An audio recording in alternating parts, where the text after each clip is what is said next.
Hello hi friends. இப்போ ஒரு சின்ன விஷயம் நம்ம பேசலாமா?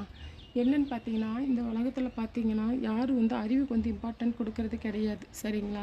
எல்லாமே வந்து அழகு அழகுன்னு சொல்கிறாங்க. அழகுங்கிறது என்னது? அது ஒரு மாயை, சரிங்களா? அது ஒரு காலகட்டங்களில் அது மறைஞ்சு போகும். அது இன்றைக்கி இருக்கலாம், ஏன் நாளைக்கே கூட மறைஞ்சு போகலாம். திடீர்னு ஒரு ஆக்சிடென்ட்டு, இல்லை திடீர்னு ஒரு நோய்வாய்ப்பட்டுட்டோம், இல்லை எதிர்பாராத ஒரு விபத்து, ஏதாவது ஒன்று நடக்கிறப்போ இந்த அழகுங்கிறது நம்மக்கிட்ட இல்லாமல் போயிடும். ஆனால் மனசில் இருக்கிற அந்த அறிவு இருக்குது பார்த்தீங்களா, அது வந்து என்றைக்குமே நம்மக்கிட்ட வந்து நிலச்சி நிற்கும், சரிங்களா? ஆனால் இப்போ இருக்கிற காலகட்டங்களில் பார்த்தீங்கன்னா எல்லாருமே வந்து எதுக்கு இம்பார்ட்டன்ட் கொடுக்குறாங்க தெரியுமா?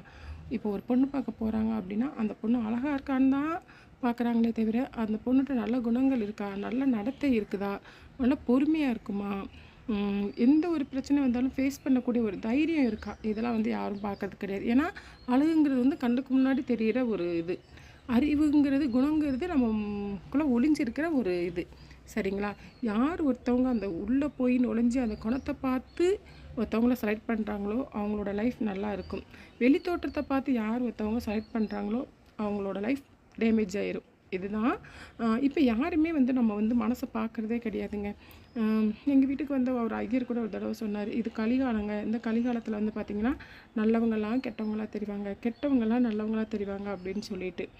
அது மட்டும் இல்லை, நேற்று வந்து பார்த்திங்கன்னா ஒரு இன்ஸ்டாவில் ஒருத்தர், நான் பேர் சொல்ல விரும்பலை, அவரோட பேர் சொல்ல விரும்பலை, அவர் வந்து எனக்கு வந்து வாய்ஸ் மெசேஜ் போட்டிருந்தார். என்னென்னா, நீங்கள் வந்து இப்படி திருக்குறள் சொல்கிறதுனால வந்து யார் வந்து ஒன்றும் பார்க்க மாட்டாங்க, அவங்க மாதிரில ஸ்க்ரோல் பண்ணி தள்ளி விட்டு போயிட்டே இருப்பாங்க அப்படின்னு சொல்லிட்டு. இந்த காலத்தில் வந்து பார்த்திங்கன்னா எல்லாமே வந்து கவர்ச்சியை விரும்புகிறாங்க, நீங்கள் வந்து அந்த மாதிரி போட்டால் தான் உங்களுக்கு வந்து ரீல்ஸ் நல்லா போகும் அப்படின்னு சொல்லிட்டு. யாரோ ஒருத்தவங்களுக்காண்டி நான் என்னோடய கேரக்டரை நான் மாற்றிக்க முடியாது, சரிங்களா? என்னோடய கேரக்டர்லேருந்து நான் துளி அளவு கூட நான் மாற மாட்டேன், சரிங்களா? அவங்க பிடிச்சா பார்க்குறாங்க, பிடிக்கலனா ஸ்க்ரோல் பண்ணி தள்ளி விட்டு போயிட்டே இருக்கட்டும். ஏதோ ஒரு தேர்ட் பர்சன் ஒரு நபருக்காண்டி என்னோடய கேரக்டரை நான் மாற்றிக்கணுமா சொல்லுங்கள்? நான் மட்டும் இல்லைங்க, எல்லாத்துக்கும் சொல்கிறேன். யாரும் யாருக்காண்டியும் அவங்களோட குணத்தை நல்ல குணமாக இருந்தால் அதை மாற்றிக்காதீங்க. நம்மக்கிட்ட சரி ஓகே, எல்லோரும் சொல்கிறாங்க அவங்ககிட்ட இது ஒரு பேட் கேரக்டர் இருக்குது அப்படின்னு சொல்கிறாங்க அப்படின்னா ஓகே, நீங்கள் சேஞ்ச் பண்ணிக்கோங்க. ஆனால் நம்மக்கிட்ட இருக்கிற ஒரு நல்ல குணத்தை இன்னொருத்தவங்க சொல்கிறாங்க அப்படிங்கிறதுக்காண்டி நம்ம யாரும் எதுவும் மாற்றிடாதீங்க ப்ளீஸ், நான் உங்ககிட்ட சொல்கிறேன், சரியா? நம்ம இந்த உலகத்தில் வந்து பிறந்து வளர்ந்து கொண்டு போகிறது ஒன்றுமே இல்லைங்க. ஒரே ஒன்று தான், நல்லவங்களாக இருந்தாங்க, நல்ல குணத்தோடு வாழ்ந்தாங்க அப்படிங்கிற அந்த ஒரு பேர் மட்டும்தான், சரியா? அதுவுமே வந்து நம்ம காலத்துக்கு அப்புறம் இல்லாமல் போயிடும். நான் அதான் சொல்கிறேனே, ஆடு மாடு செத்தா கூட கோழி செத்து போச்சு, ஆடு செத்து போச்சு, மாடு செத்து போச்சு அப்படி தான் சொல்கிறாங்க. ஆனால் வந்து பார்த்திங்கன்னா மனுஷங்க செத்தா தான் போனோன்னு சொல்கிறாங்க. நம்ம செத்ததுக்கப்புறம் நம்மளை வந்து ஒரு அஞ்சறிவுள்ள ஒரு ஆடு மாடுக்கு இருக்கிற அந்த ஒரு பேர் கூட நமக்கு கிடைக்காது. போனோம் வேஸ்ட் ஆஃப் த ஃபெல்லோ, அது வந்து வேஸ்ட்டு, ஒரு குப்பை மாதிரி நம்மளை இது பண்ணிடுறாங்க. ஆனால் ஆடு மாடு செத்தா கூட அது என்ன ரேட்டுக்கு போகுது தெரியுமா? உயிரோடு இருக்கிறப்ப அதை மதிக்க மாட்டேங்கிறோம். இன்றைக்கி ஒரு ஆடு வந்து இறந்து போச்சுன்னா அதோட கறியோட ரேட் எவ்வளோ, கோழி போச்சுன்னா அதோட கறியோட ரேட் எவ்வளோ? இப்படி இருக்கிறப்போ இந்த உயிரோடு வாழ்கிற காலங்கள் தான் மனிதங்களுக்கு வந்து மதிப்பு.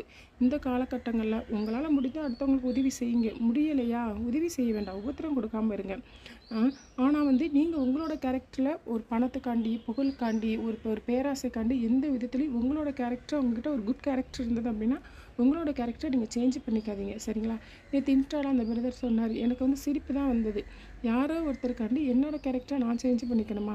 அப்படி சப்போஸ் கவர்ச்சியை காட்டி தான் போடணும் அப்படின்னு நினைக்கிறவங்க வந்து பார்த்திங்கன்னா அதுக்கு நிறைய பொண்ணுகள் இருக்காங்க, சரிங்களா? அங்கே போய் இன்ஸ்டாவில் போய் ரீல்ஸ் பார்க்கட்டும், எனக்கு வந்து எந்த பிரச்சனையும் கிடையாது, சரிங்களா?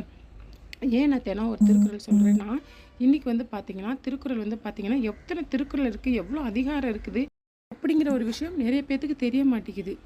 ஏன் ஸ்கூல் பசங்களுக்கே, படிக்கிற பசங்களுக்கே தெரிய மாட்டேங்குது. திருக்குறளில் எழுதியவர் யார் அப்படின்னே தெரிய மாட்டேங்குது, சரிங்களா? அதாவது நம்ம முன்னோர்கள் வந்து பார்த்திங்கன்னா நமக்கு சில நல்ல விஷயங்களை சொல்லி கொடுத்துட்டு போயிருக்கிறாங்க, சரிங்களா? நம்ம அந்த நல்ல விஷயங்களை நம்ம ஃபாலோ பண்ணாட்டாலும் பரவாயில்ல, ஓ இப்படி ஒரு நல்ல விஷயம் இருக்கா அப்படிங்கிறத நம்ம தெரிஞ்சுக்கலாம் இல்லையா? அதுக்காண்டியாவது நம்ம கொஞ்சம் இதாக இருக்கலாம் இல்லையா? இப்போ யாருங்க மனுஷங்களாக வாழ்கிறாங்க?